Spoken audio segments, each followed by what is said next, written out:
घर में मैं और मेरे ससुर ही रहा करते थे और एक नौकरानी थी जो मेरे साथ ही सोती थी। जब मैं सुबह उठती तो मेरे पेट पर काली स्याही का निशान होता था। एक दिन मैंने अपनी नौकरानी को नींद की दवा खिलाकर अपनी जगह सुला दिया। कुछ ही देर में मेरे ससुर आए और मुझे समझकर नौकरानी के साथ पिछले 20 दिनों से रोज मेरे पेट पे एक काला निशान नजर आ रहा था। ये कुछ स्याही जैसा दिखाई दे रहा था और इस निशान से मैं बहुत परेशान हो गई थी। कौन था रोज रात में ये निशान मेरे पेट पर लगाता था? मैं जब भी नहाती तो ये निशान हल्का हो जाता, पर दोबारा रात को फिर से उसी जगह ये निशान मुझे दिखाई देता। पहली बार जब मैंने ये निशान देखा तो मुझे लगा शायद कुछ लग गया होगा, लेकिन अब तो ये निशान रोज मेरे पेट पर मुझे नजर आने लगा। मैं शक करती भी तो किस पर, क्योंकि घर में मेरे अलावा बस 2 ही लोग थे, एक मेरे ससुर जी और दूसरी एक काम वाली लड़की जो कि मेरी ही उम्र की थी। बात यह है कि मेरी शादी के बाद ही मेरे पति को वापस विदेश जाना पड़ा, क्योंकि वो वहीं जॉब करते थे। मेरे ससुराल में मेरे ससुर जी ही थे, सास की तो पहले ही मृत्यु हो चुकी थी और मेरे पति नैन अपने माता पिता के इकलौते बेटे थे, लेकिन जॉब दूसरे शहर में करते थे। मेरे पति अक्सर मुझे कहते थे कि तुम्हारा वीजा लगवाकर तुम्हें भी मैं अपने पास बुला लूंगा। मैं अपने पति के जाने पर बहुत उदास थी, मन नहीं लगता था घर में। वो तो अच्छा है कि घर में एक नौकरानी भी थी जो दिन रात रहती थी, वरना तो घर में मैं और मेरे ससुर ही जी अकेले होते थे। लोग तरह तरह की बातें न बनाएं, इसीलिए मेरी शादी से कुछ दिन पहले ही एक नौकरानी को दिन रात के लिए मेरे पति ने रख दिया था। पूरे घर का काम वही करती थी और रात को मेरे साथ सो जाती थी। वो भी जवान लड़की ही थी। पहले तो मेरे ससुर जी का ज्यादातर समय अपने कमरे में ही गुजरता था, फिर लॉन्च में टीवी देखकर। मेरे ससुर जी थोड़े अलग तरह के इंसान थे। खाना खाने से पहले 15-15 मिनट तक हाथ ही धोते रहते थे। फिर भी उन्हें शक होता था कि पता नहीं कौन सा हाथ ठीक से धुला है और कौन सा नहीं। पूरी तसल्ली करने के बाद ही खाना खाते थे। हमेशा टीवी देखते रहते। मुझसे वो ज्यादा बात भी नहीं करते थे, बस जब भी काम होता तो बुला लेते थे, नहीं तो कभी आवाज नहीं देते थे। मैं पूरा दिन उस नौकरानी से घर के काम करवाती और साथ साथ बातें भी किया करती थी। शुरू के 2 महीने तो ऐसे ही गुजर गया। नैन से भी मेरी हर 2-3 दिन पर बात होती थी। मैं हर बार उनसे अपना वीजे के बारे में जरूर पूछती, लेकिन वो यही कहती कि कोशिश कर रहा हूँ। जब कभी मैं नौकरानी से अपने ससुर जी के कमरे की सफाई करने को कहती तो वो नहीं करती थी।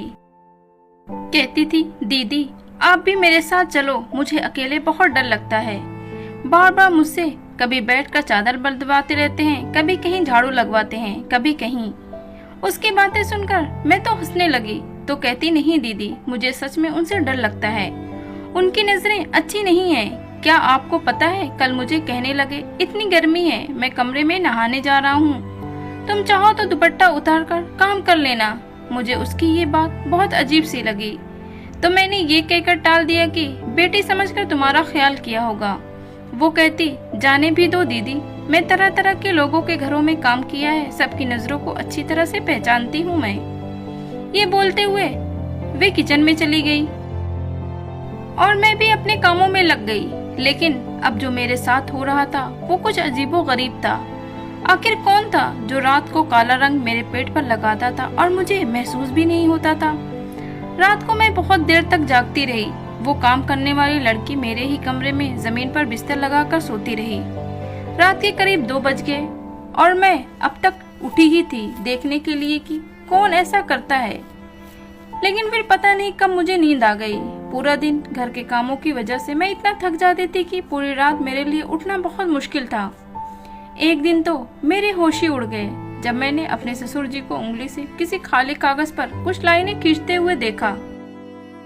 मैं तो उन्हें शाम की चाय देने के लिए गई थी, लेकिन जो कुछ देख चुकी थी वो मेरे होश उड़ाने के लिए काफी था। जब उनकी मुझ पर नजर पड़ी तो वो पहले तो घबरा गए और मुझे देखते ही गुस्से से बोले, तुम बिना पूछे क्यों मेरे कमरे में आ जाती हो? क्या तुम्हें किसी ने ये तमीज नहीं सिखाई? दरवाजे पर पूछकर इजाजत लेते हैं। पहली बार उन्होंने मुझसे इस लहजे में बात की थी। मेरा तो रंग फीका हो गया था और मैं वापस पलट गई और सीधा अपने कमरे में आ गई। अब तो मेरे दिल के धड़कनों का ये आलम था कि जैसे सीने से दिल निकलकर बाहर ही आ जाएगा। मेरे पेट का निशान अब तो मेरे दिमाग में घूम रहा था। तो क्या वो निशान मेरे ससुर जी ने लगाए हैं? दिल ये मानने को तैयार ही नहीं था। वो तो मेरे पापा की जगह है। मैं ऐसा कैसे सोच सकती हूँ? लेकिन हकीकत थी, मेरे पेट पर जिस तरीके की स्याही का निशान होता था, मेरे ससुर भी उसी रंग के स्याही से कागज पर कुछ लकीरें खींच रहे थे। एक दिन मैं अपने कमरे से निकलकर किचन में गई तो मेरे ससुर जी नौकरानी के बिल्कुल पीछे खड़े थे। वो बड़े ही आराम से बर्तन धो रही थी, उसके बहुत करीब थे। मुझे ये बात बहुत अजीब सी लगी। इसका मतलब कि नौकरानी उस दिन ठीक कह रही थी कि मेरे ससुर जी की नजर और नीयत अच्छी नहीं है। मैं किचन में चली गई और मैंने अपने ससुर से कहा कि पापा, आप यहाँ क्या कर रहे हैं? क्योंकि मैंने उन्हें आज से पहले कभी किचन में नहीं देखा था। वो मेरी आवाज पर पूरी तरह से हड़बड़ाए। मुझे किचन में देखकर कुछ अलग से व्यवहार करने लगे। इतने में मेरी आवाज पर वो नौकरानी भी बर्तन धोना छोड़कर मुझे देखने लगी। वो भी शायद मेरे ससुर के वहाँ होने से बेखबर थी। अजीब नजरों से हम दोनों को देख रहे थे वो। मैंने नौकरानी को नजरअंदाज किया और ससुर से किचन में आने की वजह पूछने लगी तो वो कहने लगे कि मैं इस नौकरानी की छुट्टी करवा दूंगा। ये झाड़ू लगाकर बिना हाथ धोए बर्तन धो रही थी। इसके हाथ गंदे हैं। वो परेशान सी हो गई, कहने लगी साहब क्यों झूठ बोल रहे हैं? मैंने सबसे पहले हाथ धोए थे, उसके बाद ही किचन में बर्तनों को हाथ लगाया था। मेरे ससुर तो उस नौकरानी से बहस पर उतर आए, कहने लगे कि तुम झूठ बोल रही हो। मेरे बेटे के पैसे हराम के हैं क्या? तुम्हें तनख्वाह भी दूं और तुम झाड़ू वाले हाथ से बर्तन धोती हो? ये तो मैंने देख लिया था, वरना ना जाने तुम कब से गंदे बर्तनों में ही हमें खाना दे रही हो। मैंने अपने ससुर से बहुत कहा कि आप यहाँ से चले जाइए, मैं खुद नौकरानी से बात कर लूंगी। लेकिन वो मुझ पर भी गुस्सा करने लगे, कहने लगे तुम्हारी ही नरमी का नतीजा है, वरना मैं इस लड़की को 2 दिन में सीधा कर दूं। मेरा बेटा परदेश में न जाने कैसे कैसे अपना गुजारा करके घर पर पैसे भेजता है और ये लड़की मुझे गंदे बर्तन में खाना देती है। आज से तुम ही मेरे बर्तन धो के मुझे खाना दोगी। उस पर चिल्लाते हुए किचन से निकल गए। लड़की तो रोने लगी, कहने लगी मुझे यहाँ काम नहीं करना, पैसे लेते हैं तो अपनी मेहनत के लेते हैं, हमें अपनी इज्जत नहीं बेच रखी है जो ये साहब मुझे इतनी बातें सुना रहे हैं। वो भी गुस्से से नौकरी छोड़ने को तैयार बैठी थी। मैंने उसे अपने गले लगाकर चुप करवाया। मैं ससुर जी के साथ अकेली नहीं रहना चाहती थी। मुझे ये हौसला था कि एक औरत मेरे साथ रहती है। अभी तो मैं एक परेशानी से निकल भी नहीं पाई थी कि मेरे पेट पर काली स्याही के निशान आते कहाँ से हैं। एक नौकरानी के कमरे में होते हुए कैसे मेरे ससुर जी मेरे कमरे में आ सकते हैं? मैंने नौकरानी से कहा कि तुम बर्तनों को हाथ नहीं लगाना, मैं खुद बर्तन धो दूंगी, लेकिन तुम काम छोड़कर मत जाओ। मैं बड़ी मुश्किल से नौकरानी को राजी करके किचन से बाहर निकाला। तभी लॉन में मेरे ससुर मेरे पति से फोन पर बात कर रहे थे। वो नौकरानी को घर से निकाल दे, लेकिन मैं भी सोच चुकी थी नयन से साफ कह दूंगी कि नौकरानी को मैं कभी नहीं निकालूंगी। अब तो मैं बिल्कुल भी अकेले रहने के हक में नहीं थी। मैंने नयन से भी कह दिया कि अगर नौकरानी चली गई तो मैं भी अपने मायके चली जाऊंगी। पापा को बर्तनों से तकलीफ है तो मैं खुद धो दूंगी। मेरे पति ने अपने पापा को न जाने कैसे समझाया, क्योंकि अब वो बहस नहीं कर रहे थे। मैं खुद बर्तन धोने लगी। मैं खाना ससुर के सामने खुद रख देती। अभी मैं कुछ देर आराम करने के लिए अपने कमरे में जाने लगी तो वो मुझसे कहने लगे कि आज के बाद मुझे ये नौकरानी मेरे कमरे में नजर ना आए। आज के बाद मेरे कमरे की सफाई का ख्याल तुम रखोगी। ये सुनकर मैंने सर हिला दिया। मैंने सोचा कि अभी सब गुस्से में 2-4 दिन काम कर देती हूँ, फिर खुद ही ठीक हो जाएंगे। लेकिन मुझे क्या पता था उनका मुझे अपने कमरे में बुलाने का मकसद क्या था। मैं जब ससुर जी के कमरे में पूछकर गई ताकि उनके कमरे में सफाई कर दो तो फिर से काली स्याही से सफेद कागज पर लकीरें खींच रहे थे। मुझे देखकर जल्दी से सब कुछ दराज में रख दिया और सीधे होकर बैठ गए। मैंने कहा पापा मैं सफाई कर दूं? तो कहने लगे हाँ कर दो। मैंने उनके बेड की चादर बदली और झाड़ू लगाने लगी, लेकिन वो बार बार मुझे ही देख रहे थे। एक बार भी उन्होंने मुझसे नजरें नहीं हटाई, और अगर वो यूं ही देखते तो मैं कभी भी सुकून से काम नहीं कर सकती थी। मेरे हाथ भी घबराहट के मारे कांपने लगे। मैं बार बार दुपट्टे से अपने चेहरे पर आने वाले पसीने पोंछ रही थी, साथ ही साथ कालीन पर झाड़ू भी लगा रही थी। मेरे ससुर कुर्सी से उठकर मेरे पास आ गए। वो मेरे सामने खड़े हो गए तो मुझे भी खड़ा होना पड़ा। मुझे कहने लगे, इतनी गर्मी है, तुम अपना दुपट्टा उतार कर झाड़ू लगा लो, मैं तो वैसे भी वॉशरूम में नहाने जा रहा हूँ। कमरे में कोई नहीं है।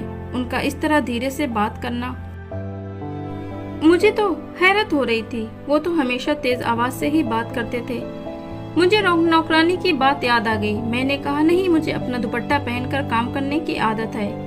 अभी मैं ये कह ही रही थी कि उन्होंने अपनी जेब से रुमाल निकाला और मेरे चेहरे से पसीना साफ करने लगे। मैं पीछे हटी। वो भी घबरा से गए और फौरन वो अपने कमरे के वॉशरूम में चले गए।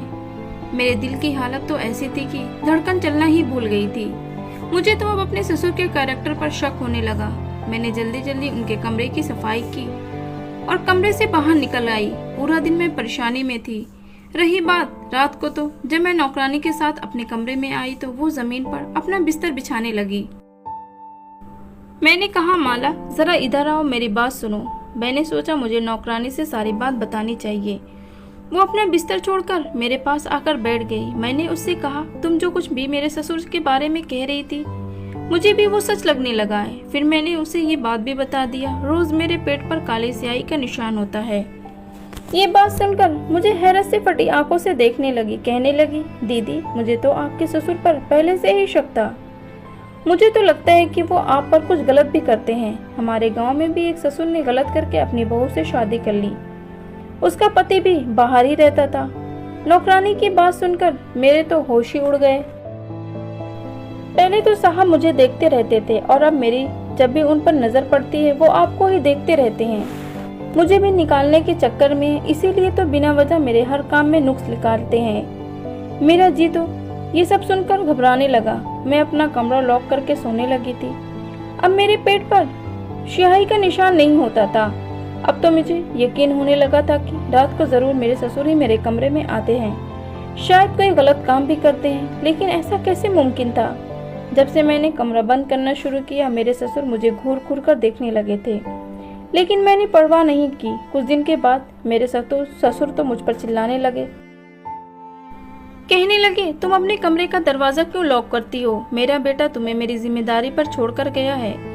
मुझे इस नौकरानी पर बिल्कुल भी भरोसा नहीं, इसीलिए खुद आकर बार बार कमरे में झांकता हूँ कि कहीं ये कुछ चुरा कर भाग न जाए। मुझे तो अपने ससुर की बात का भरोसा नहीं था। मैंने रात को नैन से कह दिया कि मेरा वीज़ा जल्दी से जल्दी बंदोबस्त करे, मुझे उनके पास जाना है। जो बात मुझे नैन ने बताई, ये सुनकर तो मुझे रोना आने लगा। कहने लगे कि पापा ने मुझे तुम्हारा वीज़ा लगाने से सख्ती से मना कर दिया है। कहते हैं कि बहू को बाहर नहीं भेजूंगा। मैं ये सुनकर रोने लगी। मैंने कहा, नैन, मुझे यहाँ नहीं रहना, या तो आप वापस आ जाओ या मुझे अपने पास बुला लो। कहने लगे, बस 6 महीने की बात है, मैं वापस आ जाऊंगा, 6 महीने के लिए रह लो। मैं इस बात पर भी नहीं मानी थी, लेकिन नैन अपनी मजबूरियां बताने लगे। 6 महीने के बाद उन्हें पैसा मिलने वाला था। अगर वो अभी आ गए तो नुकसान हो जाएगा। मुझे अपनी परेशानी होने लगी थी कि ना जाने वो क्या चाहते हैं। मैं तो अब सांस भी नहीं ले सकती थी। अब तो उन्होंने अपने सारे काम मुझसे करवाने शुरू कर दिए थे। जिस दौर से मैं गुजर रही थी वो मैं ही जानती थी।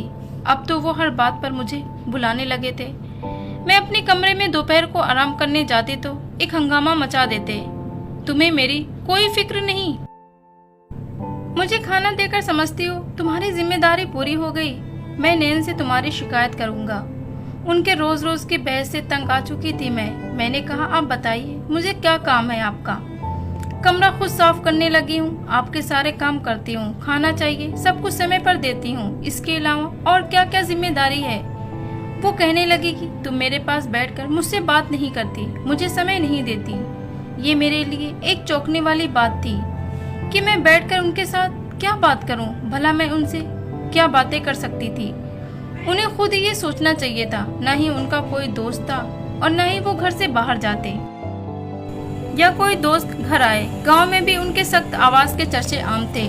लोग उनसे बात करने से पहले घबराते थे। इस बार मैंने उनकी बात से साफ इनकार कर दिया। मैंने कहा, आपको मेरी शिकायत लगानी है, शौक से लगा दीजिए, लेकिन मैं आपके साथ बैठकर बातें नहीं कर सकती। एक बहू होने के नाते मैं जो कर सकती थी वो मैं कर रही हूँ। इससे ज्यादा की उम्मीद अब मुझसे ना ही करें तो बेहतर है।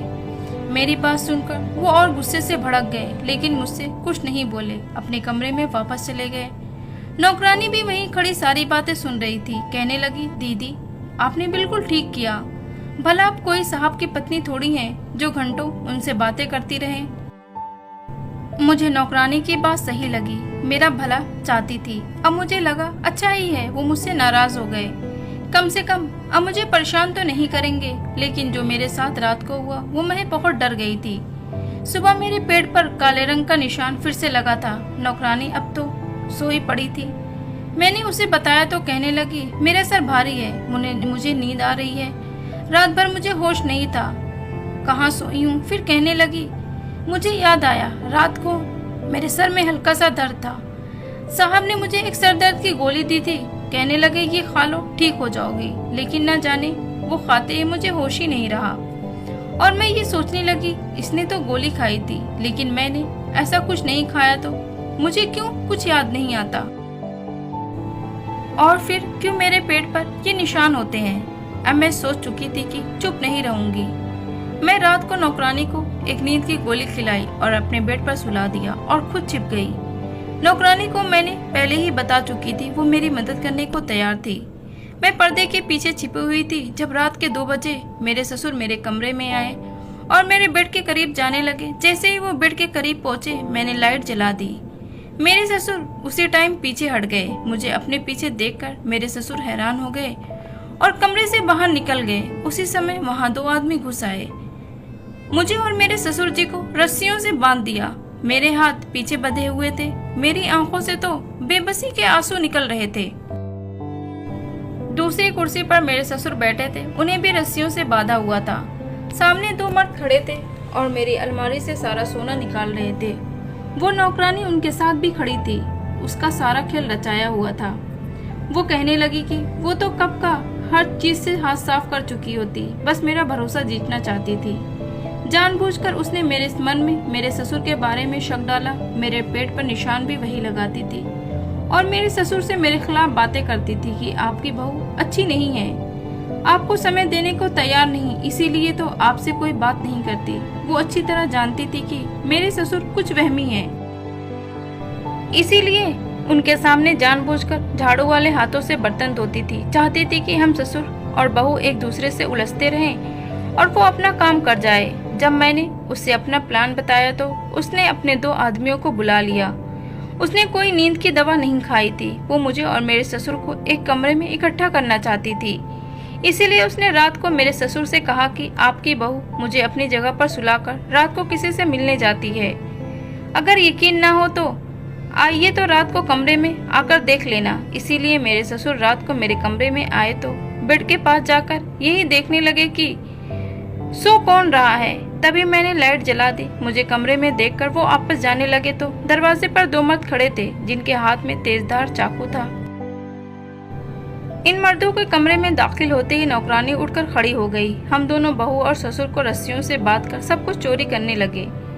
अचानक से हुआ ये कि उसी रात नयन वापस आ गए। हमें सरप्राइज देना चाहते थे, लेकिन जैसे ही घर पहुंचकर घर का मेन गेट खुला तो वो घबरा से गए। जब अंदर आए तो मर्दों की आवाज सुनकर समझ गए कि कोई चोर घर में घुस आए हैं। उन्होंने ससुर के कमरे में जाकर पुलिस घर पहुंचाई और हम बाल बाल बच गए।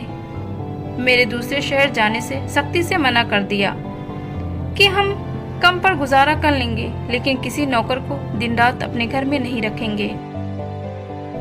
वो घर के भेदी होते हैं और फिर जब मौका मिलता है वो अपना काम कर जाते हैं। शादी को 5 साल गुजर गए। अब मेरे 2 बच्चे भी हैं, लेकिन मैं घर के सारे काम खुद करती हूँ। नौकरानी के लिए अगर मेरे पति कह भी देते हैं तो मैं साफ इनकार कर देती हूँ, क्योंकि मुझे नौकरानी पर अब भरोसा नहीं रहा और हमें अपने घर के लोगों पर यकीन करना चाहिए। किसी तीसरे की बातों में आकर अपने घर वालों पर बेयकीनी नहीं करनी चाहिए, क्योंकि घर वाले होते हैं और बाहर वाले बाहर वाले।